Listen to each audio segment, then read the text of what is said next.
पर मृत्यु को प्राप्त ना हो। इसीलिए हमारी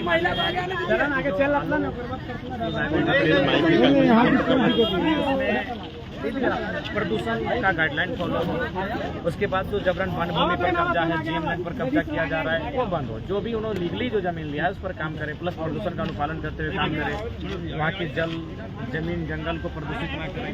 हम लोग विकास की विरोधी नहीं है, लेकिन विनाश करके किसी भी सूरत हाल में हम विकास नहीं चाहेंगे। वहाँ की महिलाएं कहती हैं कि वहाँ के पानी वानी जो प्रदूषण हुआ है उसके कारण सब्जी भी नहीं उगा पाती है, और उगाती हैं तो वो बिकता भी नहीं है। लेकर आई है, आपको सैंपल भी दिखाएंगे, क्योंकि अभी रात है, रात को शायद सैंपल ठीक दिखेगा नहीं। जब आप सुबह रिपोर्टिंग करेंगे तो हम आपको बकायदा सैंपल भी दिखाएंगे किस प्रकार वहाँ जो पानी किसी कंपनी में तय का पानी जो अपशिष्ट पानी होता है उसे छोड़ा जाता है और वो किसान के खेतों में छोड़ा जाता है। वह पानी के कलर ही आपको लाल हो चुका है, तो फसल भी बर्बाद होगी। उसके बाद जो फसल उगती है जिसे हम लोग चावल कहते हैं, चावल को हमको लगता है कि आपको ब्रश लेकर ऐसे करके साफ करना होगा, उसके बाद भी खाने के योग्य नहीं हो पाता है। और अगर पेड़ पत्तों को, पौधों को देखेंगे तो वो मतलब वहाँ सब्जी होती ही नहीं है।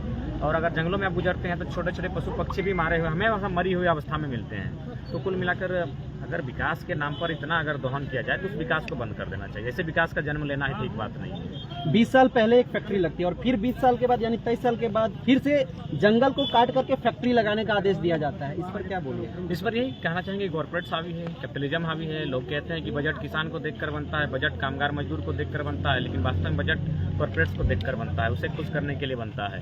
बिल्कुल नहीं, कंपनी का कोई विस्तार नहीं होना चाहिए, खासकर वन भूमि में नहीं होना चाहिए, गैर मुजरा भूमि में नहीं होना चाहिए। कंपनी ने अगर लीगली जो जमीन खरीदा है उस पर आपको अपना ढांचा को तैयार करें, उसमें आप उसको विकसित करें। बाकी उसके अलावा 1 इंच जमीन भी आपको लेने का अधिकार नहीं है। कंपनी का बेटा जो होता है उसके नाम से प्लांट लगता है, लेकिन झारखंड का माँ का बेटा जो है सो मरता है। क्या कहिएगा? दुर्भाग्य है हमारे झारखंड के लिए, ये हमारे राज्य का दुर्भाग्य है। इसलिए मैंने शुरू से भी कहा कि ये लोग हमें पशुओं के समान सोचते हैं।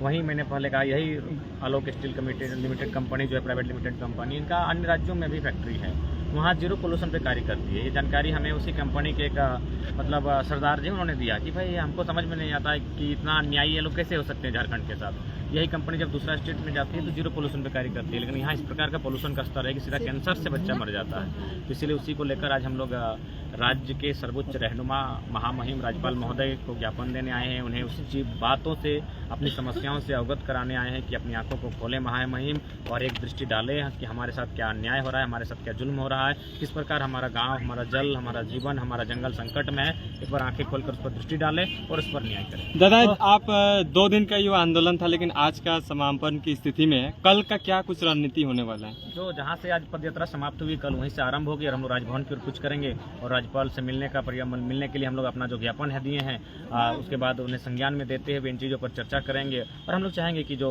फैक्ट्री है उस पर जो प्रदूषण फैलाया जा रहा है उस पर प्रतिबंध हो। फैक्ट्री जो अपनी जमीन का इलीगली विस्तारीकरण कर रही है उस पर प्रतिबंध हो, और उसी विषय पर हम लोग की चर्चा करनी है।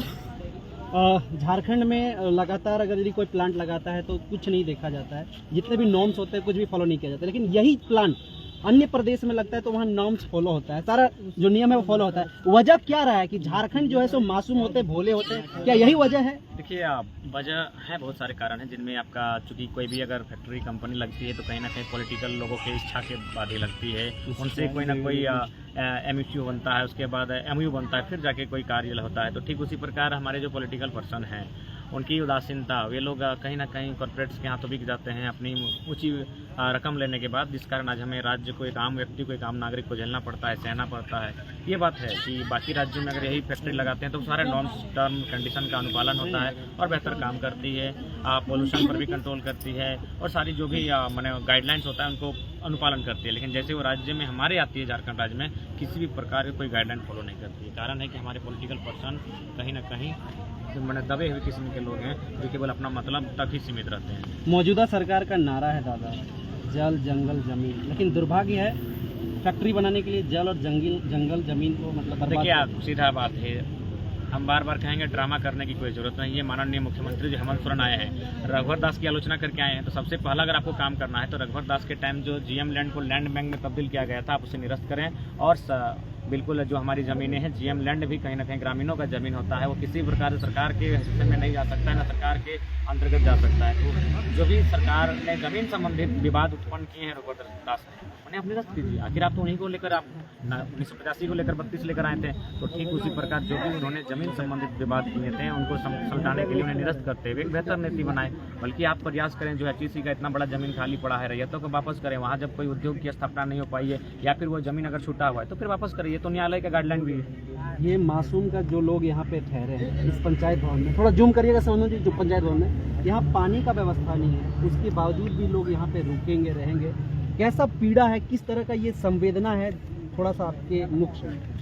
देखिए, आप झारखंड ही पीड़ित है तो जाहिर सी बात है झारखंड का बेटा बेटी लोग खुशहाल कैसे हो सकता है। यहाँ वे लोग खुशहाल हैं जो राज्य से संबंध नहीं रखते हैं, जो भाड़े में रहते हैं वो खुशहाल रह सकते हैं, जो 2 दिन रहने के लिए आए वो खुशहाल रह सकते हैं। लेकिन जो सदियों से भूभाग में बसते हैं, आज उनकी स्थिति इतनी खराब है कि आज वो कहीं ना कहीं पीड़ित हैं, शोषित हैं, आज दमित हैं और लगातार उनका शोषण चल रहा है। आप अगर रामगढ़ से उठकर धनबाद जाते हैं, बोकारो जाते हैं, हर जगह आपको ये समस्या मिलेगी। कंपनी, फैक्ट्री, ज़मीन, यही विवाद आपको मिलेगा। और मैं भी आज स्पष्ट कहना चाहूँगा, यदि कोई कहे कि झारखंड में जो भी समस्याएं तो हजार है, लेकिन कोई एक समस्या बताइए जिससे कि आधा माने झारखंड को पहले सॉल्व करना चाहिए, वो है ज़मीन संबंधित। ज़मीन यानी उद्योग, ज़मीन यानी कोयला का खदान, ज़मीन यानी ज़मीन पर कब्जा, कंपनी, फैक्ट्री, यानी ज़मीन से रिलेटेड जितना भी समस्या है, अगर उसका समाधान हो जाता है तो मुझे लगता है झारखंड का सबसे बड़ी समस्या का समाधान हो जाएगा। आज अभी जो लीडर थे आपके माकपा के, सबसे पहले आपके चैनल के माध्यम से उनको श्रद्धांजलि देते हैं, लेकिन उनकी हत्या के पीछे कारण क्या है? ज़मीन विवाद।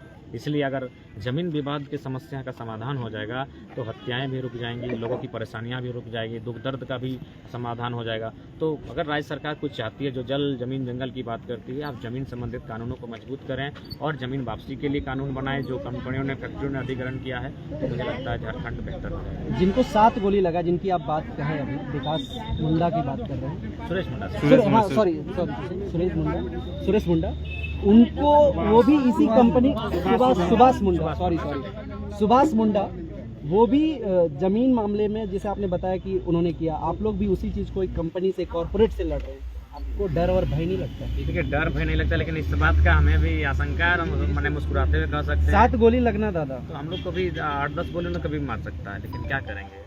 रोज सुभाष मुंडा जैसे लोग का इस राज्य में हत्या होती रहेगी जब तक ज़मीन संबंधित विवाद नहीं सुलझाए जाएंगे, जब तक कानूनों को मजबूत नहीं किया जाएगा। और जितने भी शूटर्स हैं, ये आसपास कहेंगे वो गैर झारखंडी है। झारखंड के लोग कभी हत्या,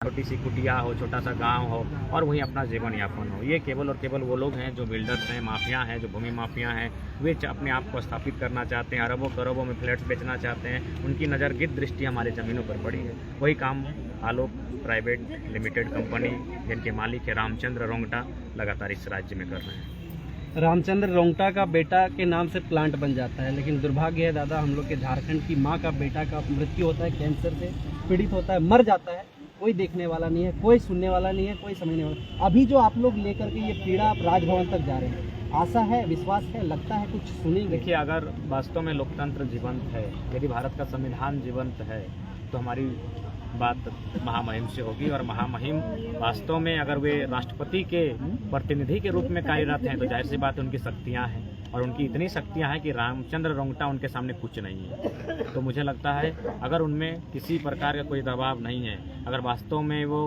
भारत के लोगों के लिए हैं, तो मुझे लगता है कि इस विषय को गंभीरतापूर्वक लेते हुए जो कंपनी की मैंने बंद करने की फरियाद लेकर आए हैं, या तो कंपनी बंद हो या फिर उसे गाइडलाइन दिया जाए, ताकि जनजीवन वहाँ मैंने असुरक्षित ना हो, उनका जीवन डिस्टर्ब ना हो।